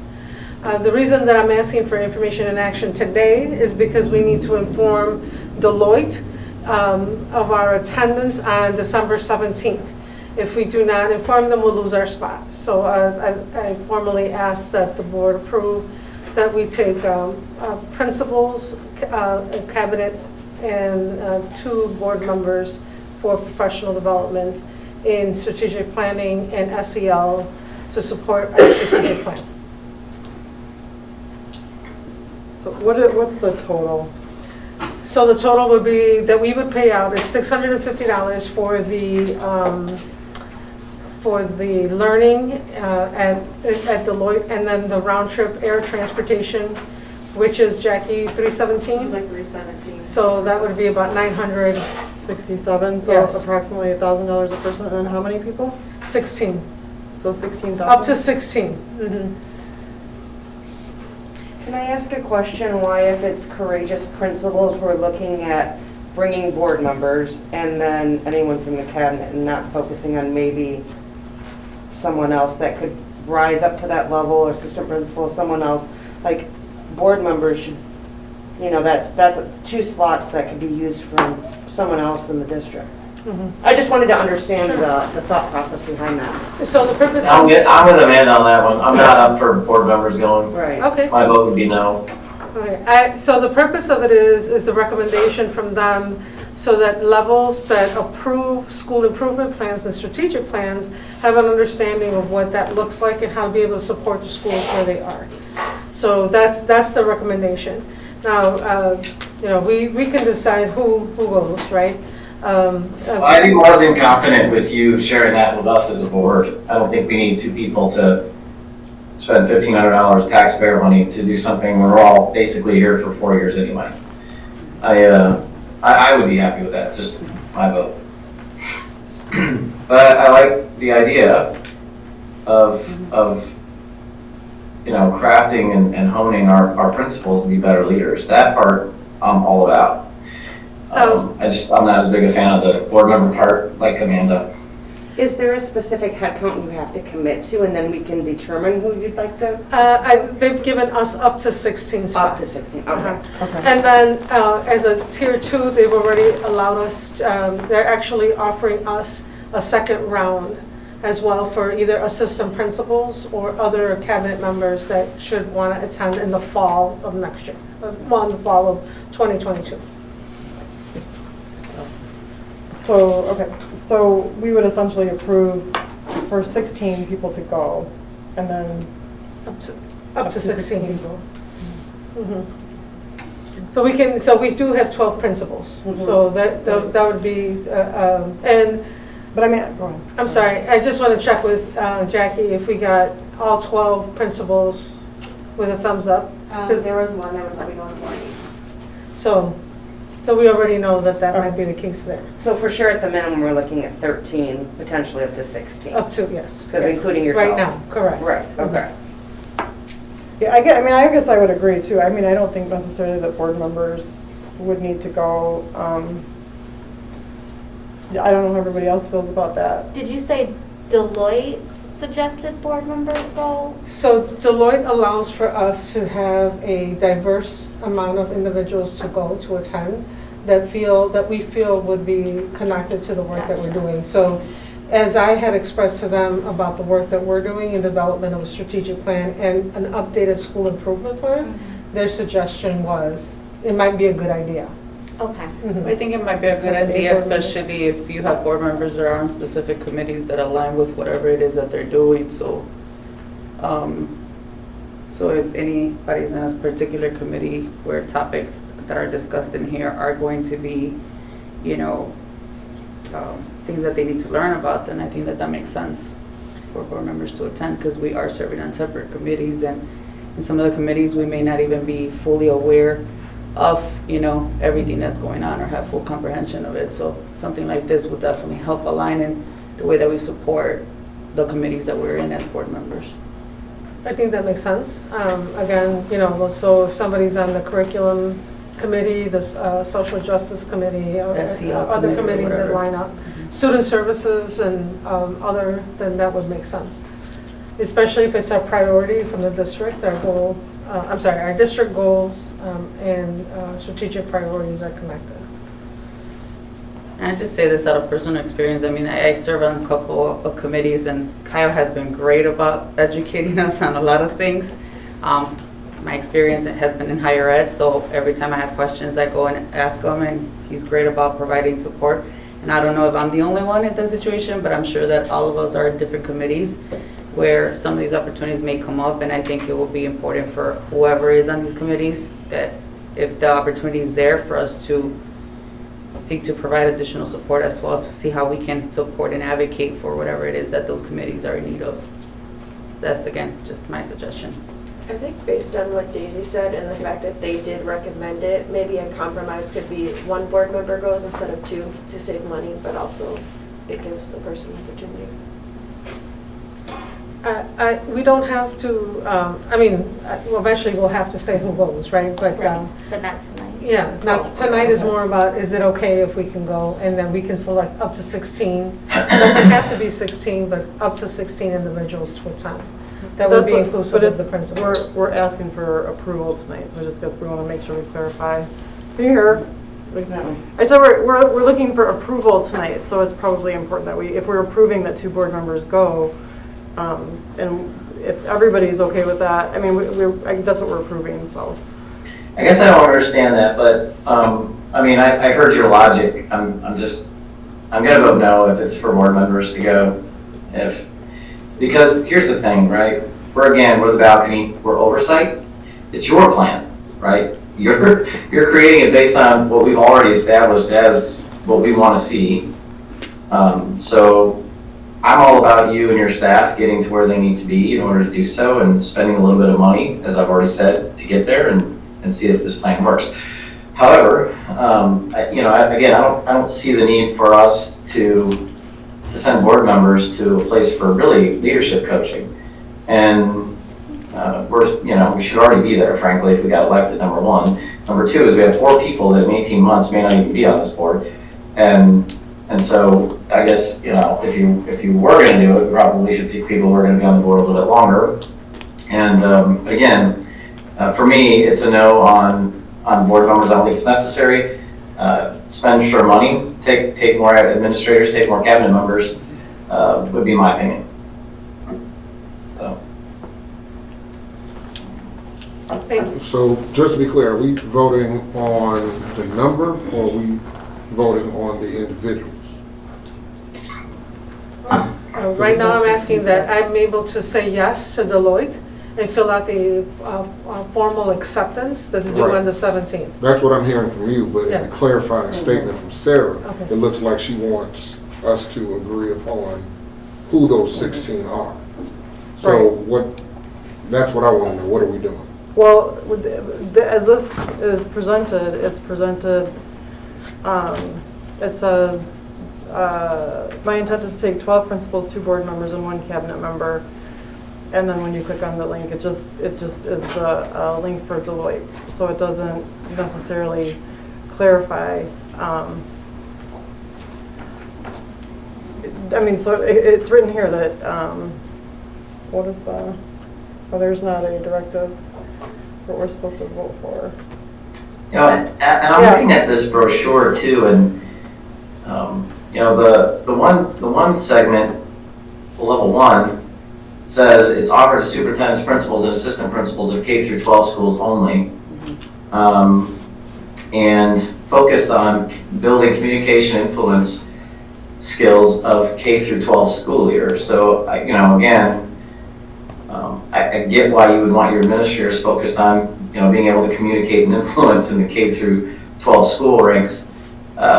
Makes sense. You know, the other one, you know, in terms of building resilience and leading change, those are all good things for them. Again, it just seems like sort of a poor use of funds to not send more administrative staff. In fact, I'm not even sure that cabinet members would benefit from this as much as our building administrative staff from just reading the brochure. So just for clarity, the conversation occurs between the district and the individuals who actually hold the courses. And so they listen to what we're doing and they customize it a little bit. So it's this, the basic course is this, and then on top of that, they customize it for our needs and what we're doing in the district.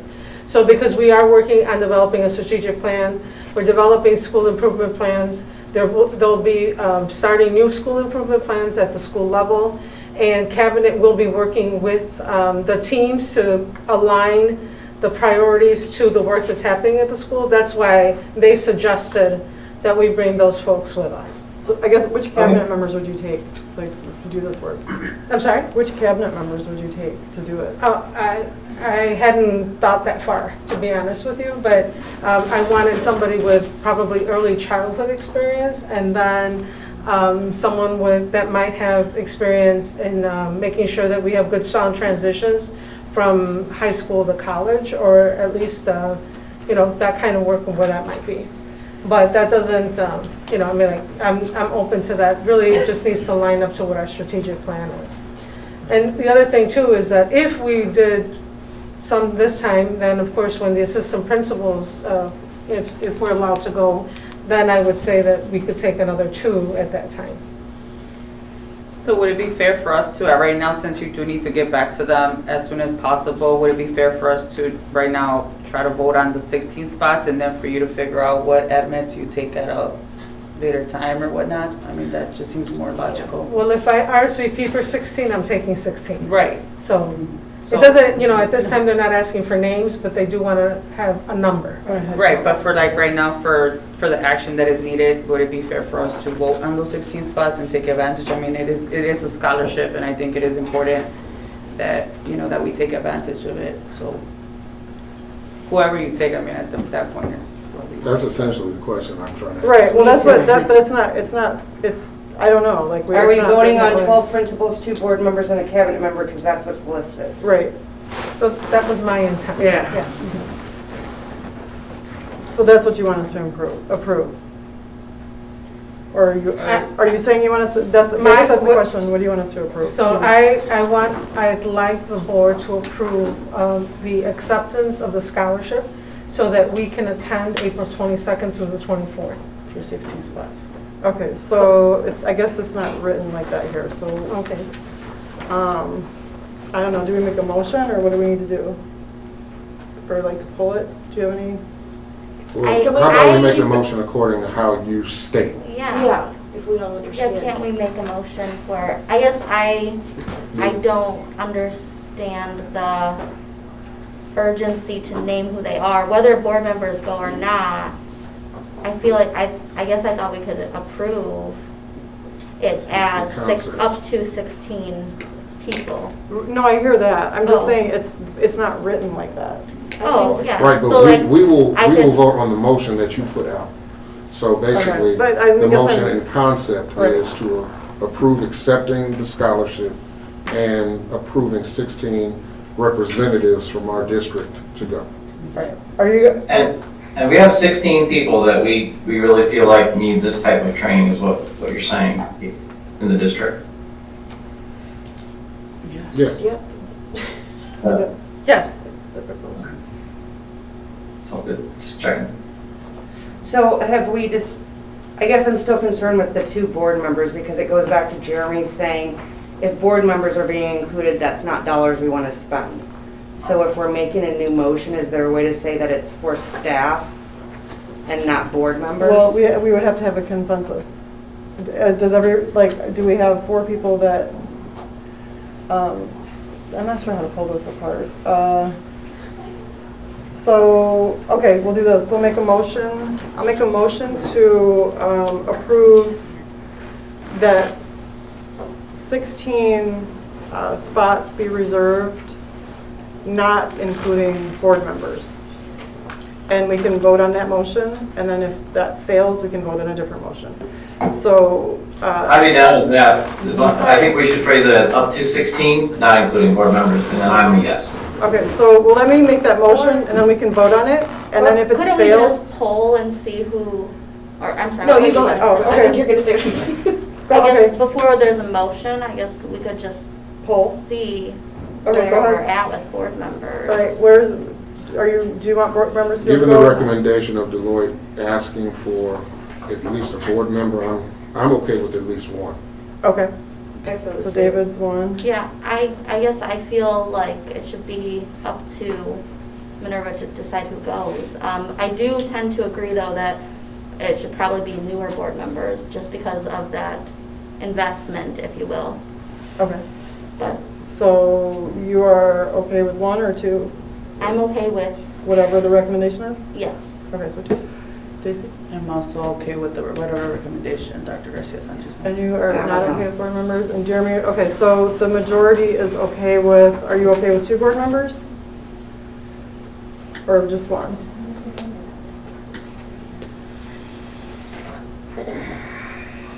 I think I would prefer it be 2 cabinet members and those 2 numbers would be reversed. 2 cabinet members, 1 board member. Okay, all right. Actually, I like that too. I'm fine with that. Me too. Okay, so we're voting to approve 1 board member vote. And, okay, so just to change this, so the motion is to approve the courageous principles, professional development. I don't have it written here, so. So I was just with the administration requests that the board approve the acceptance of the Deloitte Courageous Principles Professional Development Scholarship. Okay. I didn't write the whole thing out. Or up to 16. Okay, so the board approves the Deloitte Touche, sorry, Deloitte, it's not Deloitte Touche. It's Courageous Principles Professional Development facilitated by Deloitte for up to 12 principals, 1 board member, and 2 cabinet members. Is there a motion? And the superintendent. And the superintendent. Is there a motion? So moved. Second. Roll call? Jeremy Olson, No. Daisy Ramirez, Yes. David Seymour, Yes. Amanda Harness, No. Samantha McDavid, Yes. Sarah Moses, Yes. Ariel Owen. Yes. All right, next up is recommended revisions to Board of Education Policy Press Issue 107, first reading. Sure. So, ladies and gentlemen, this is something that has not been done since I've arrived, but there's a packet 107 on Presser Plus that is uploaded into the system. We're going to give it to you on a first round review so that you can take a first round read, right? A first round read to take a look at the policies that have changed. So Presser Plus is a partner of IASB that connects all of the new and updated policies for the state of Illinois. It's a little hefty packet. This is it printed out. Most of it is wording, so it's just the language. In some places they got crossed out, but we want you to be able to go through them. At the next meeting, we'd like to go through a second read if needed. Otherwise, we would like to be able to put it in for action so that it gets approved. The reason that it might seem a little pressed is that this one is late and we have already received approval to turn it in. So they're waiting for us to turn that in. And then we also have packet 108. So there's another packet that is coming up right behind that you'll get next time for first read and review. So these are policies that are shared statewide. So not just to us, but they do line up to our policies, and so that if we accept them, they become part of ours. When you're looking on them, usually you can see what they have changed. Yes, so you'll see highlighted in red, you'll see strike marks, anything that's changed, you'll see that immediately. Some of them might be just the date that gets changed, or verbiage that gets adjusted based on an updated version. So we'll bring this back for a possible second read in the next meeting. If not, and everyone's in agreement, we can vote action to accept them. I don't know if I said that right, because it's Yeah, the you first did. time I did that No, one, that's so, okay. okay. So, but there's not urgency for, we can do it next meeting. Yes, we can do it next Okay, week. we'll just do that. Yeah, so take a review and then Once we'll, we don't. next meeting. Okay, so it's recommended that the Board of Education, so is there consensus to bring this back next meeting? Yes. Yes. Okay, yes, thank you. Okay, next up is Superintendent's Report Presentation, Strategic Plan Update, Dr. Garcia Sanchez. Okay, so this will be quite quick. We have updated our strategic priorities in 2 areas that line up to student achievement, which is the first one that is a goal for the district. And under curriculum and instruction, we've added a couple of caveats around supporting the implementation of the district's balanced literacy framework, supporting the implementation of Envision math curriculum, developing the DeKalb Middle School literacy infrastructure that all classrooms will use to teach literacy within their curriculum, and then ensure English courses at the high school reflect the instructional shifts of the Common Core state standards. So those are the new, more detailed strategies that we've added to our strategic plan. And then over in finance, we've added a few, and those are safety and security of students and staff. So we want to make sure that we're using our ESSER funding appropriately. Around interrupted learning, so making sure that our students have the supplies, resources, and the people to be able to support them and tutor them if necessary. Social emotional support, and I believe Kyle went over this last time, our November 16th meeting, on the work that we're doing there. Sustainability, after all the funds are utilized, avoid funding cliff. So I know that that's something that we're very concerned with, making sure that, after the ESSER funds are gone, what happens next? So we wanted to make sure that we included strategies to ensure that that doesn't happen, it's not an issue. And then of course, blending, braiding, and coordinating the use of all funds. So those are the additional strategies, or the overall, the strategies that we'd like to make sure we cover a little bit more specifically. Other than that, that's pretty much in line with what we have been doing. And then also you'll see that you received a strategic plan action step tracking. So as we mentioned, there are a number of strategies that occur on a monthly basis, and we're tracking them to show how well we're doing in relation to ensuring that we're meeting our goals. And you'll see that for the most part, we are on track for the, this one doesn't have the full number, but I believe it's 206 strategies that we're doing. So of those, you'll note that for each one under each area where we are. So for instance, the curriculum and instruction, we're 15 out of 15, we're 100% on track. In improvement and innovation, we're 40% on track. Student services, 88% on track. Tech, 79% on track. 100% for building and grounds.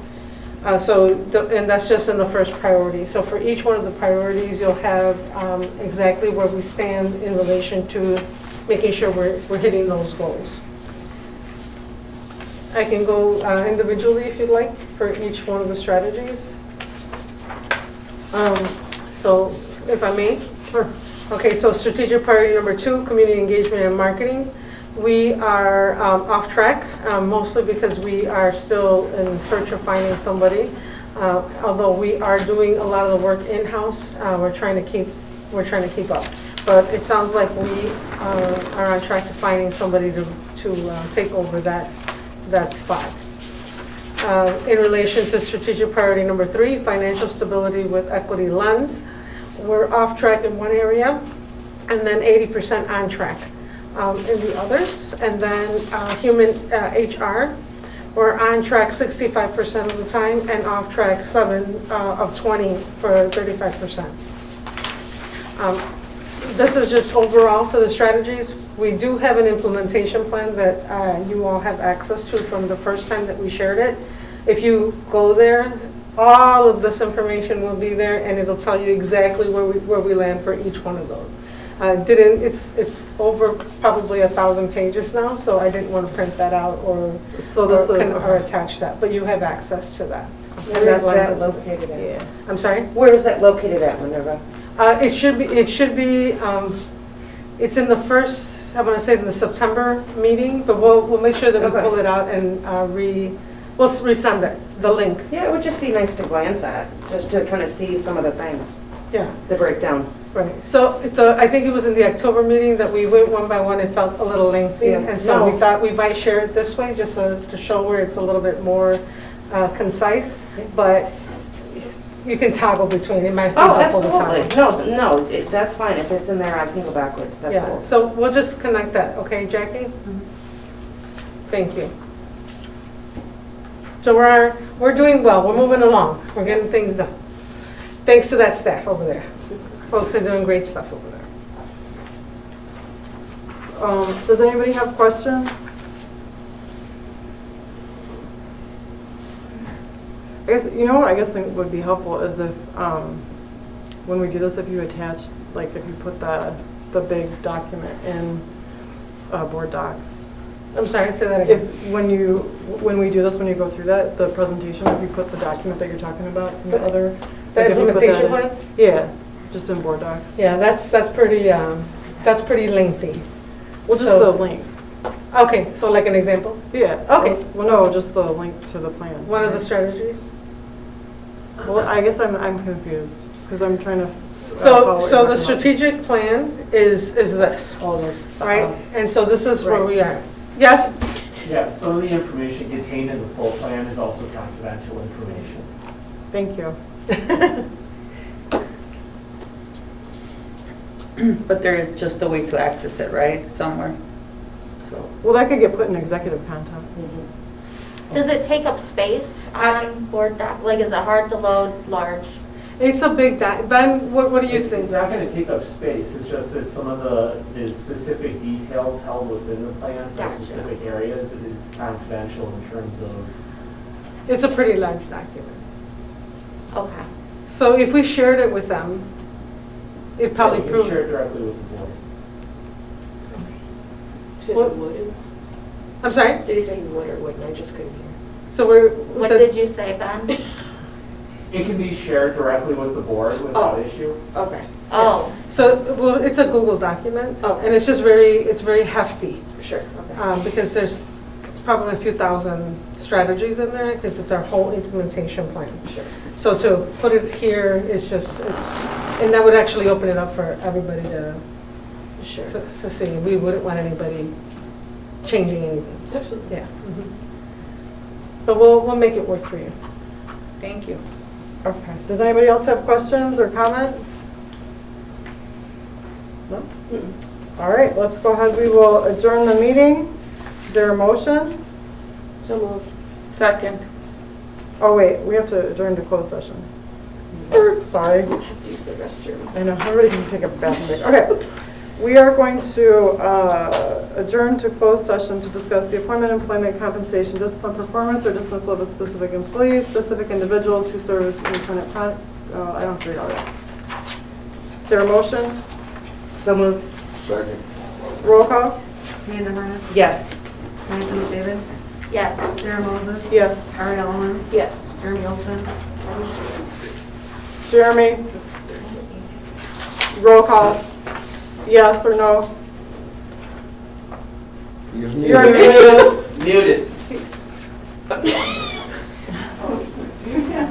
Yes, thumbs up, yes. Yes, sorry, yes. I said yes several times. You couldn't hear me. Okay. All right.